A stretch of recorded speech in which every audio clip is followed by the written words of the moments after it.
మీరు చెప్పండి. ఇప్పుడు దేవుడు ఉన్నాడు, తీర్పు ఉంది, నరకం ఉంది, పరలోకం ఉంది అని నేను నమ్మానండి. చచ్చిపోయాను, తీరా చూస్తే అక్కడ ఏం లేవు. ఇప్పుడు నాకేమన్నా ప్రాబ్లమా అని అంతే అడిగాను. ఒకవేళ తమ్ముడా నువ్వు చచ్చాక నీ నమ్మకమే నీ కర్మగాలి తప్పై, నా విశ్వాసమే నిజమై, నువ్వు లేడు అనుకున్న దేవుడు ఉండి, ఆ జడ్జిమెంట్ ఉండి, ఆ నరకం ఉంటే నీ గతి ఏంది అని అడిగా. ఇక సౌండ్ లేదు, ఇంకా సౌండ్ లేదు. మా గతి అంటే అప్పుడప్పుడే అన్నాడు. దిమాక్ లేనోడు అప్పుడప్పుడు ఆలోచించుకుంటాడు. నాకు మైండ్ బాగుంది కాబట్టి ఇప్పుడే జాగ్రత్త పడ్డానని చెప్పి. అప్పుడప్పుడే అని అప్పుడు పోయి ఇట్లుంటుంది అనుకోలేదండి.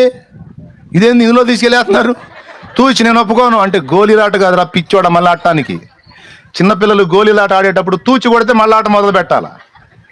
ఇది తూచులు కొట్టే గోళీలాటో లేకపోతే ఇంకొక ఆటో కాదురా, ఇది జీవితం. జీవితం బ్రతుకో.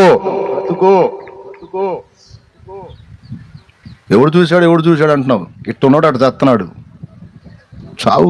చావు అనేది లేకపోతే నేనే చెబుతారా, ఇట్లాంటివి ఏం లేవని.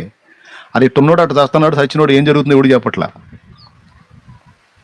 మరి ఎవరు చెప్పారు నీకు అంటే, చచ్చి తిరిగి లేచిన వాడు వచ్చి చెప్పాడు. ఆయన పేరు నజరేయుడు యేసుక్రీస్తు. ప్రాణం పెట్టి తిరిగి లేచిన వాడు వచ్చి ఇచ్చాడు హెచ్చరిక.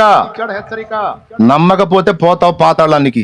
కేవలం నమ్ముకోవడానికి ఏమైనా 100 రూపాయలు, కనీసం 100 రూపాయలు ఖర్చా? ఏ సేవకుడైనా పైసలు అడిగాడా బాప్తిస్మం ఇవ్వాలంటే 10,000 అయింది అన్నాడా అంటే తేడా, పాస్టర్ తేడా.